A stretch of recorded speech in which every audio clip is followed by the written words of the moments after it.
Guys, hari ni aku nak ambil bubu. Dah 2 hari dah aku tahan. Aku lupa nak ambil. 2 hari dah, hari ni hari dah ketiga dah kan. Dah hari ketiga lupa. Lupa nak ambil tu. Jom kita tengok bubu yang aku tahan. Jom.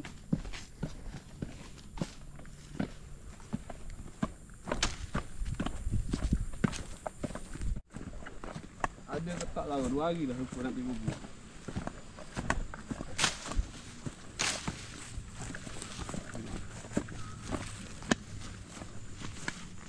Agak-agak ada lah.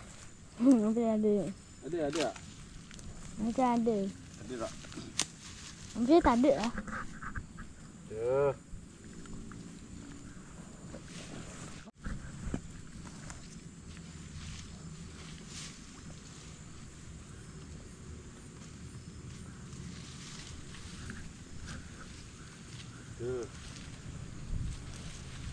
Berat ni.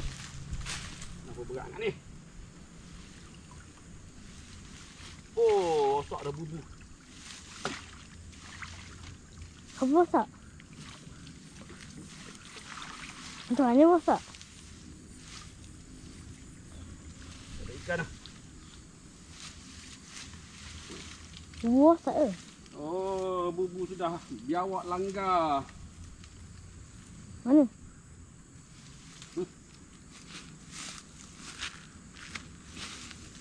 Nah, sudah rosak bubu. Oh tu di situ.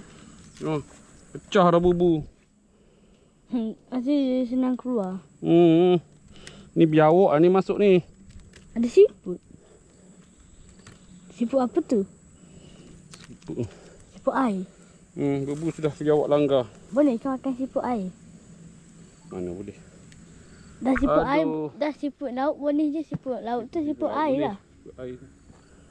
Biawak sudah langgar ini bubu. Ada siput air. Ikan sudah keluar semua. Biawak sudah langgar bubu. Rosak dah, pecah bubu. Aduh. Sudah pecah bubu ni.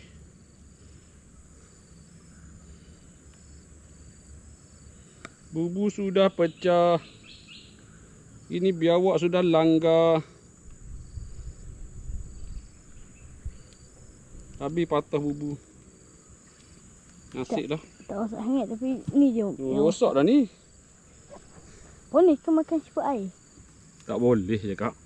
Dah siput laut boleh je makan. Siput laut dah. Ni siput air dulu kat sungai. Paling.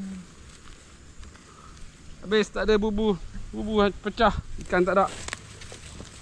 Habis bubu kita. Habis bubu saya. Sampai. Lama sangat sampai dah rosak dah. Biawak makan. Biawak makan.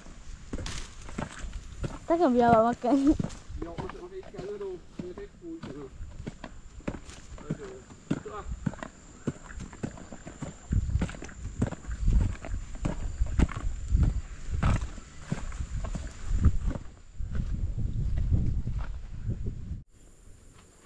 Itu je ada. Seekor je. Sia-sia je lah. Paling siput. Seekor je terebur. Bubu sudah pecah. Macam mana? Balik lah kita. Dia balik. So kita kena bersara dulu, tahan bubu kat sini. Cari tempat lain. Apa bentuk dia punya ni? Bentuk lain. Mu tanya siapa? Kenapa tanya siapa? Ni. Tanya papa, bukan papa boleh jawab, papa tak tahu. Aduh.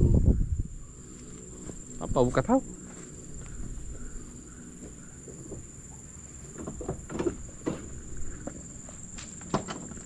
Panik lah dia kan.